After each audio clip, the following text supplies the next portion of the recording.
After spending every holiday driving 3 hours to visit my family, I asked if they would visit me just once. My father laughed and said, "We only travel for people who matter." That Thanksgiving, I booked a flight to Italy instead and posted every photo. When they called screaming, demanding to know why I wasn't there, I just sent back one text: "I traveled for someone who matters me." I'm the youngest of 3. Grew up in Cumberland, Maryland. Small town, not much to do, but we had family dinners every Sunday, went to church, played board games on the weekends. From the outside, we looked normal. Happy even. But as I got older, I started to see it, the quiet favoritism, the way my parents looked right through me when my brother walked into the room. My sister, Christine, was the golden child growing up. My brother, Rick, was the screw-up turned comeback kid. And me? I was the helper. The one who showed up. The one they leaned on when things went wrong but never seemed to invite when things went right. I moved to Richmond, Virginia after college. Not far, about a 3-hour drive. I got a job at a dental office, started renting a 1-bedroom near downtown. It wasn't glamorous, but it was mine. I made it work. From the first year I moved, I made it home for Thanksgiving. Every single year. Sometimes I brought my boyfriend, sometimes I didn't. Sometimes I drove through storms. Once I had to work until 7 p.m. the night before, drove in the dark, and still got there in time to help mash potatoes before dinner. I always came. Never asked for anything in return. Not once. This past year, though, things were different. 2 of our hygienists quit in the same month. We were drowning in appointments. I was pulling 10-hour days, 6 days a week. My back hurt, I was always tired, and on top of that, my boyfriend of 2 years dumped me in the middle of it all because I was emotionally unavailable. I remember the day I called my mom. It was early August, a Thursday. I was sitting on the edge of my bed, just finished folding laundry, too exhausted to even eat. I just wanted to feel like I mattered to someone. So I asked. I said, "Mom, would you and Dad maybe want to come here for Thanksgiving this year? I'd cook. I'd get everything. It's been a hard few months, and I thought maybe, silence." Then I heard it. My dad's voice in the background, loud and clear. "We only travel for people who matter." He laughed like it was funny. I think something in me cracked right then. I tried to laugh it off, like maybe he was joking, but he wasn't. My mom just said, "You know how hard it is for us to drive that far. The traffic. Your father's knees. It's just not practical, honey. 3 hours. I did that drive twice a year. Minimum." I hung up not long after that. Said I had a load of laundry to finish. She said, "Love you," and I said, "Yeah." But that call stuck with me like a splinter under the skin. I didn't call again. Didn't text. I started pulling away, quietly. Testing the waters. Would they notice? Would they reach out? They didn't. My birthday came in October. My mom wrote, "Happy birthday," on my Facebook wall. Nothing else. No call. Not even a card. So I made a decision. I booked a flight to Rome. I'd always wanted to go. I used my saved PTO, maxed out a travel credit card, and made the arrangements in secret. Thanksgiving week. I didn't tell anyone. I flew out the Tuesday before Thanksgiving. 10 hours in the air, and when I landed in Rome, the world felt different. Like I'd stepped out of the fog and into something real. That Thursday, I walked the streets of Trastevere. I drank espresso. I watched an old couple argue in Italian outside a bakery. I took a photo in front of the Colosseum, my face lit up by the afternoon sun, and I posted it online with the caption, "This year I traveled for someone who matters me." The response was instant. My mom called first. Then Christine. Then my dad. All missed calls. Then the text started. Where are you? You didn't come? Are you out of the country? You couldn't bother to tell us? Then the last one from my dad, you think this makes you special? I didn't respond. Not until he called again and left a voicemail calling me selfish and dramatic. That's when I texted back, I traveled for someone who matters. That was it. He called again. I let it ring. He left another voicemail. I deleted it without listening. I spent the next few days walking through Florence, taking a cooking class, drinking wine under string lights on a little patio. And for the first time in years, I didn't feel like the background character in my own life. I didn't go home for Christmas either. They didn't ask. January came, and with it, silence. No Happy New Year. No, how was your trip? Not a word from my parents. Christine sent a group text on New Year's Day with some meme about resolutions, and even Rick reacted with a thumbs up. I didn't reply. I didn't have it in me. Then, in early February, a letter showed up. Not an email. Not a text. An actual card, no return address. Inside was a note written in my sister's handwriting. You were right. They never come to me either. It hit harder than I expected. Christine has 2 kids. She lives in Hagerstown, even closer to our parents than I am. I remember her complaining last Easter that Mom hadn't seen the kids in 6 months, even though they were barely a 90-minute drive away. At the time, I figured it was just bad scheduling. Now I wasn't so sure. That same week, I got another call from my dad. This time, I picked up. His voice was sharp. Cold. You done being dramatic? I'm not being dramatic, I said. I asked for something. You laughed in my face. He scoffed. Because it was ridiculous. You want us to travel for you? For what? For the same reason I travel for you, I said quietly. Because family should want to show up. There was a pause. Then he said something I'll never forget. You were always the soft one. Always needed more attention. You think going to Europe proves something? I didn't respond. He said, this whole thing is about making us feel guilty. No, I said. This is about me not feeling invisible anymore. Then I hung up. I sat there shaking. Angry. But also relieved. Like I'd finally stopped begging for something I was never going to get. 2 weeks later, Christine showed up at my door. No warning. Just knocked on a Sunday afternoon while I was folding laundry. I opened the door and she stood there holding a grocery bag. I brought wine, she said. We sat in my kitchen and talked for hours. About how she felt pushed aside after she had kids. How our parents only came around when it made them look good.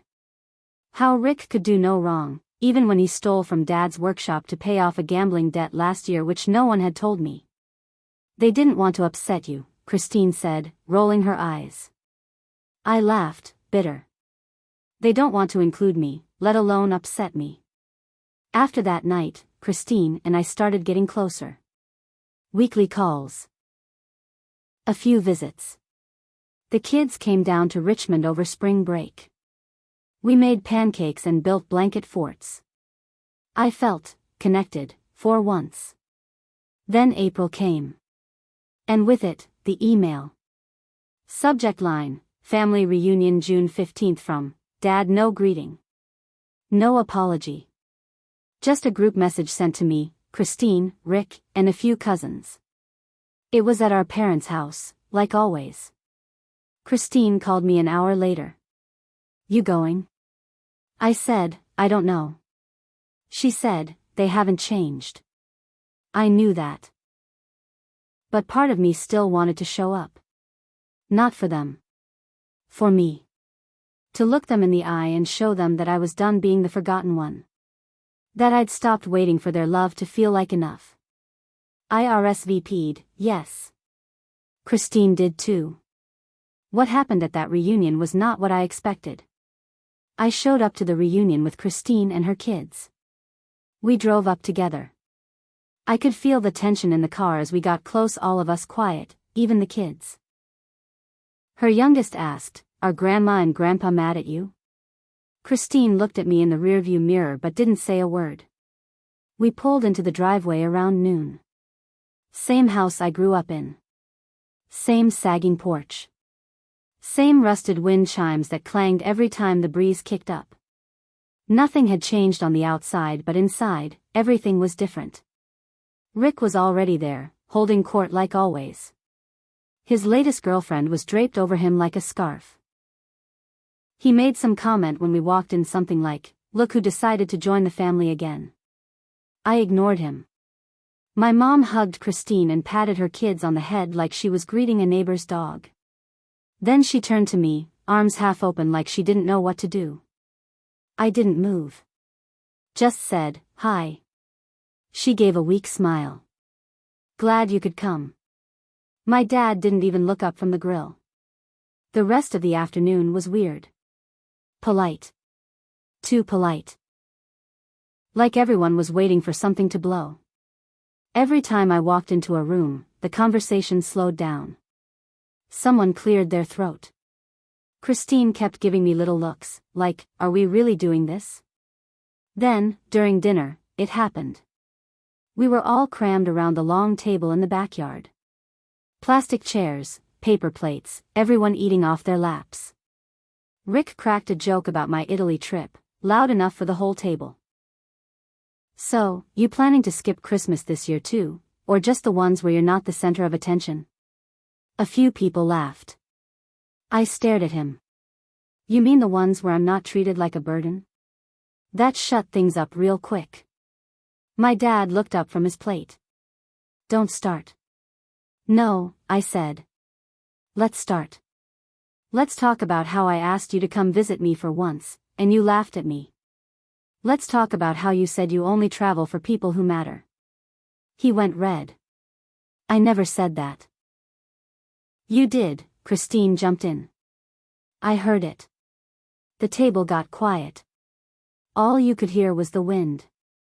My mom said, "It's not what he meant, it's exactly what he meant," I said. "And it's what you all have shown me, over and over. That I'm only part of this family when I'm useful. When I drive, when I show up, when I clean up your messes. But when I need something, I'm too much." Rick rolled his eyes. "Jesus, are we really doing this here?" I turned to him. "You got a second chance after stealing from Dad. They bent over backward for you. All I did was ask to be treated like I mattered. And that was too much." He stood up. "You're such a drama queen." Christine stood up too. "Sit down, Rick. You don't get to talk." The tension snapped. Voices raised. My aunt tried to change the subject, but it was too late. The gloves were off. Then, out of nowhere, Christine dropped a bomb. "Do you want to tell her, or should I?" she said to my parents. My mom froze. My dad looked like he'd seen a ghost. I said, "Tell me what?" Christine turned to me. "You remember that promotion you applied for last year? The one at the dental office's corporate branch?" I nodded. "Yeah. I made it to final interviews. They ghosted me. You listed Mom as a reference." I blinked. "Yeah," Christine's voice dropped. "She told them you weren't ready for leadership. That you were emotionally fragile." I only found out because I was there when she told Aunt Carol about it. My throat closed up. I looked at my mom. She wouldn't meet my eyes. "You said that?" She opened her mouth. Closed it. "I didn't mean to ruin anything. I just didn't think you were ready for all that stress." I stood up. "You tanked my job interview because you thought I couldn't handle stress? After everything I've carried in this damn family?" No one said a word.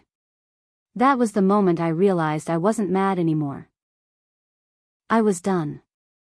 I looked around the table at the people I'd bent over backwards for, the ones who still couldn't say the words, "I'm sorry," not even when they were caught. I said, "I'm leaving." My dad snorted. "There she goes again." I turned to Christine. "You and the kids coming?" She didn't even hesitate. "Yeah."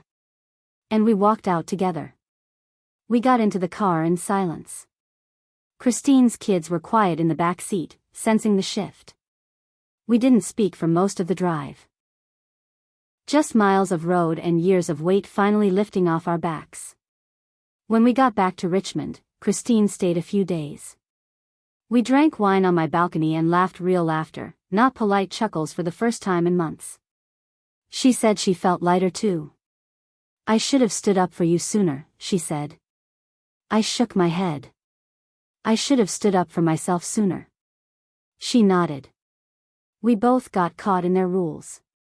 Their idea of what family means. That night, I made a decision. I wrote an email. To my parents. To Rick. To every cousin and aunt who'd been sitting at that table. Subject line: "This isn't a goodbye. It's a boundary." I told them everything. How I drove through snow and sickness to make them feel loved, and it was never enough. How I asked for one thing, just one, and was mocked. How I was sabotaged by my own mother when I tried to move forward in my career. How I was done chasing scraps of affection from people who only looked down on me when I needed something. I wrote, "This family runs on control, not love. And I won't be a part of it anymore." I didn't send it in anger. I sent it in peace. No one replied. Not one of them. But Christine called me the next day crying. She said, "I read it 3 times. I wish I had your strength." I told her, "You've got it. You just forgot where you put it." In the months that followed, something shifted. Christine stopped bringing her kids up to Cumberland. She invited me to her house for the holidays. Just us. No drama. No guilt. We made our own traditions. We cooked together. We danced in the kitchen. We laughed until our stomachs hurt. And the best part? That job I lost? I applied again this time, without listing my mom as a reference. I got it. And when I moved into my new position, my boss looked me in the eye and said, "We're lucky to have you. Everyone said you're the most dependable person they've met." I smiled. Because I am. I still have bad days. I still feel that ache when I think about what I wanted from them. But I don't let it define me anymore. Here's the thing they never understood: I am someone who matters. I always was. And now, I finally live like it. They lost me the day they laughed. And I never looked back.